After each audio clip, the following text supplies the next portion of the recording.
This Red Shanks leader was always pretty top tier, but how does it fare in OP10 and OP11? Let's talk about it. Hey guys, welcome back to another episode. Mabi here, and today I'm going to be giving you my personal deck profile for this Red Shanks leader that came out in OP09. However, this is going to be for OP10 and OP11. Make sure to like and subscribe, it really helps out the channel. I upload daily duels and deck profiles for different anime TCGs. Alright guys, here we go. This is going to be a full video breakdown talking about every single card and how it works in the deck. If you just want the list, just want the deck profile, pause the video, head on over to my website. There you can see all of the deck profiles that we cover on the channel, guides, translation, proxies, and even more. With that being said, let's talk about every single card and the strategy of this deck. This is not a rush deck. It's a sort of tanky deck that wants to get to 10 by being really defensive, and you have a lot of removal. It's a really nice, easy to play deck. So here's the leader, Shanks from OP09, 5000 power / attribute. Once per turn, this effect can be activated when your opponent attacks. Give up to one of your opponent's leaders or characters negative 1000 power during this turn. This is really strong for a leader that is 5000 power. If your opponent swings with their leader at 5000, you can make it a 4000. If somebody swings from a character from a 7000, you can put him down to a 6 and then use a 2k to go over to a 7. Now it's only once per turn, but the fact that it is really versatile in order, for you to use it on your leader or another character is really good. Let's talk about the first card here, Bad Manners Kick Curse. We are running 2 of these in this deck. So basically 0 cost counter, trash a card. A leader or character gains 3000 power. The trigger here is give one of your opponent's leaders or characters negative 3000. The trigger is really nice, and this deck is running around maybe 12 to 13 bricks in your hand, so this will help you sort those out if you end up getting way too many. Now we're running some Udas. We are running 4 of these searching Udas. This deck is pretty much half red-haired pirates and half really good staple cards. So Uda from OP09, 1/1 on play. Look at the top 5, grab a red-haired pirate and put it to your hand. The rest go to the bottom of your deck. So basically with this deck, and with Uda, you want to grab just basically stuff on curve. So you have some really good you have a really good 7 drops, and you have a really good 10 drops that you want to grab with this. Okay, next off, we have Building Snake. We are running 3 Building Snakes. This is going to be from OP09, 1/2/0. Activate main. You may place this character at the bottom of your deck to give somebody negative 3000 power. This or Uda are really good to play with 1 or 2 Dawn on your starting turns. If you put this on the field, you are able to trash it on a later turn when you are about to play something that KOs a character. Yes, you are leaving it out to be really vulnerable, but if your opponent wants to remove it with any means that they want, that just means that, hey, they use it on something else and not like something really good. So even if you don't find Uda, if you find Building Snake, this is really good because you have KOs at 5 costs, you have KOs at 7 costs, and you have KOs even further and beyond. So it's a really great card for the deck. We're running 3 of these. Now for Otamas, we're running 4 Otamas. This one is definitely not a red-haired pirate. This is a Land of Wano card from OP01, 1/02. So on play, give up to one of your opponent characters negative 2000 power. As I mentioned, this deck's all about getting to your 10 drops, but being really tanky and just removing really heavy priority targets. This character, it's a 2k. However, it will allow you to on play negative 2000 if you need them to get to that threshold in order to KO them. So we're running a couple of these. Now we're running 2 Divine Departures. It's a great card that came out in OP10. This is a red-haired pirate, so it can be searched by the Uda. This costs 1, and then you have 2 ways to use this. If you use this during your main, you may rest 5 additional Dawn cards, making it so this is a 6 cost total to KO somebody with 8000 power or less. This is great for getting rid of, for example, the green kid if they don't have anything to protect it with. Then you can use it during your opponent's turn with only 1 Dawn as a counter to give your leader 3000 power, only your leader, but it's still pretty good. So this is a good versatile card, but we're only running 2. Next is going to be another 2K in the form of Hongo. We're running 4 Hongos. This is from OP09 332. Activate main. Rest this character. If your leader is red-haired pirates, give up to one of your opponent's characters negative 2,000 power. This is an extremely strong 2K in the deck.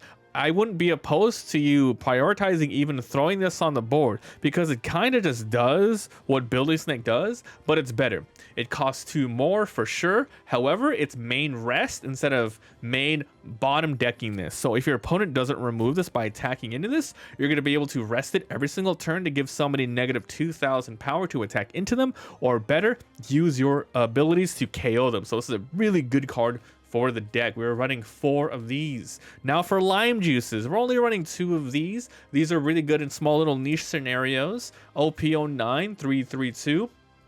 On play, up to one of your opponent's power 4,000 or less characters cannot activate blocker. So it's just here, you know, just to fill out more 2Ks. But for the most part, if you want to get around a blocker, you're going to be usually KOing something instead of this. Next off, we have this 4-drop Lucky Roo from OP09. We're running 4 of these. This is from OP09. It said that 4-5-1. This has a blocker. Then when this is KO'd, if your leader is red-haired pirates, KO an opponent's character with an original cost of 6,000 power or less. So unfortunately, for example, you won't be able to trigger this at the same time you trigger this, right? Like give somebody negative 3,000, then KO somebody that was originally a 9,000. You can't do that. It's only something that was originally 6,000 or less. But the fact that you can attack with this and your opponent has to kind of play around it is really good. And if you play this, you attack and they wanted like easy trade 5,000, you have your leader ability to, you know, fix with that. So this is one of your very few blockers of the deck. Your other blockers of the deck are going to be these choppers. This is from OP10. We're running 3 of these. So this is not red-haired pirate, but it's a great 2K. 4-4-2 has blocker. On your opponent's turn, this character gains 2,000 power, making a 6,000 blocker. This is good because if your opponent wants to go around your leader ability and attack you for 6, you can go ahead and block with this, match 6, and then make it go down by 1 more to 5.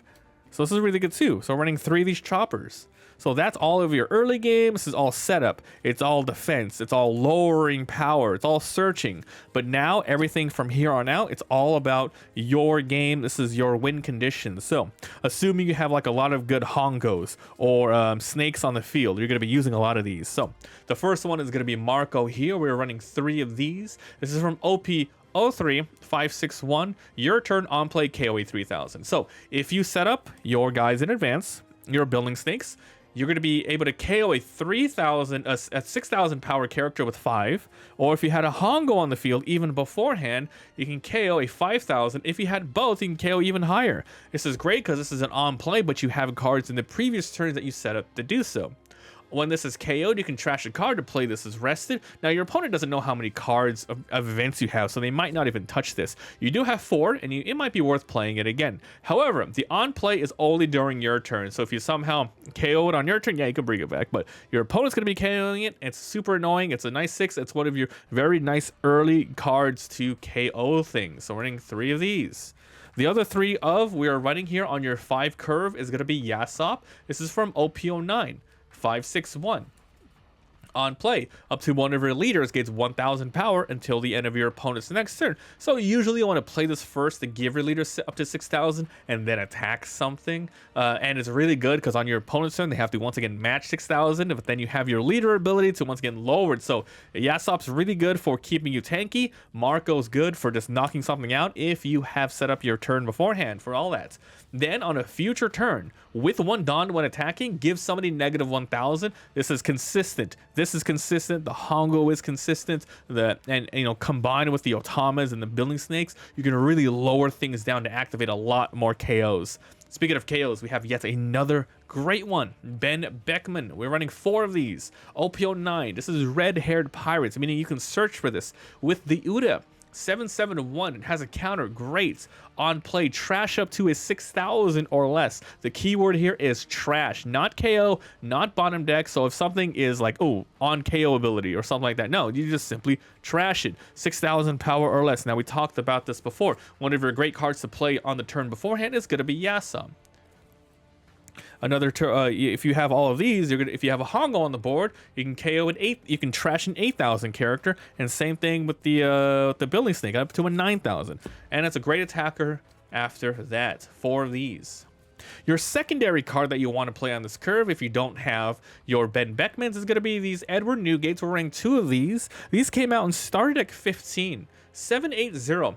On play, give a Rest the Dawn to one of your leaders or characters. Now, if you do this, you can give it to your leader, do some extra damage, but a really good one is to give it to this Yasop, because Yasop needs 1 Dawn when attacking or to lower somebody. Then you can activate this, rest this, KO a 5,000. However, if you had the before turn Yasop turn, then boom, you can KO somebody with 6,000 power. So basically, this character doesn't have rush, but on play, give somebody a Dawn, then you rest this to KO a 5,000 or 6,000 or even higher depending on the turns that you have set up before. A really strong card, but I recommend Beckman first because it just has a higher threshold of power over this. So we're running 4 Beckmans and 2 Newgates. Now, we have another great card, not red-haired, however really good anyway. This is Silver's Rayleigh, former Roger Pirates from OP08. 880 on play. Select up to 2 of your opponent's characters. Give one -3,000. Give the other -2,000 until the end of your opponent's next turn. Meaning if you haven't removed them, they have to deal with those power losses and having to make up for it if they want to do any sort of attacking with them.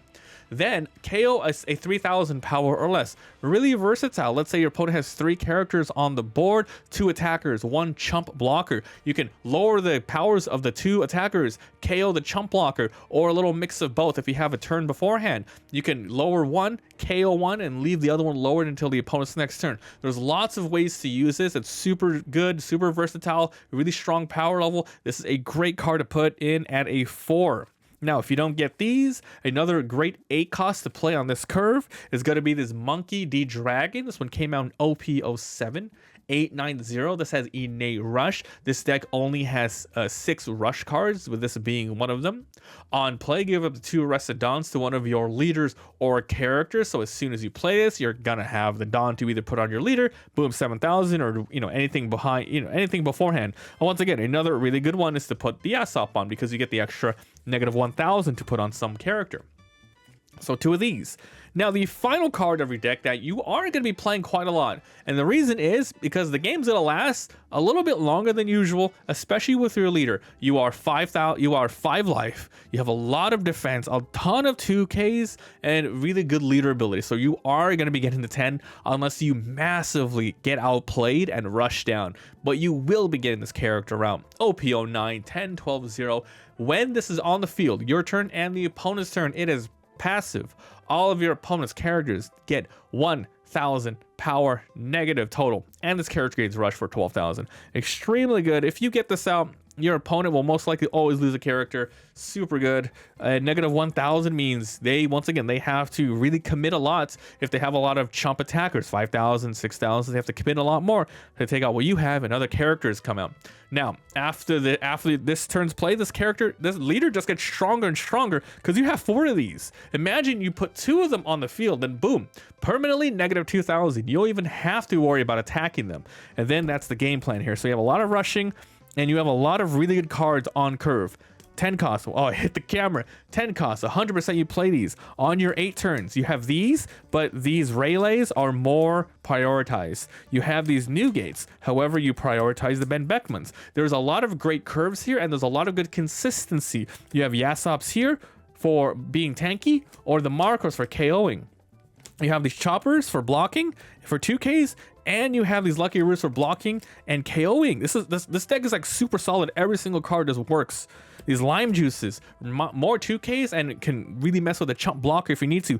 These Hongos, 2Ks and board setup for lowering somebody -2,000. Divine Departures for if you have a Dawn left over, you can protect yourself or KO something really powerful. Otama is just one of the best 2Ks for red, and these Building Snakes for like one of the best power setups in order to lower things, and Uda to make sure you 100% get what you need late game. You want those Ben Beckmans, you want those Shanks, and finally these Bad Manners kick courses, just in case you have too many bricks in your hand. So this deck is super consistent, it's powerful, it's gonna be winning a lot. So this is what I'm using right now in OP11. So I'll be redoing the leader again in a future set, you know, OP12, OP13, depending on, you know, if it gets any more support or if anything changes. But overall, I think this is a really good leader you guys should check out, and this is the deck that I'm gonna be using for now going forward with these two sets. Remember, if you guys just want deck profiles, if you missed any videos, my website has everything on there, images, picture form, text form,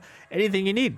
Thanks for watching, and make sure to subscribe for more duels featuring this leader. And I'll see you next time. Bye.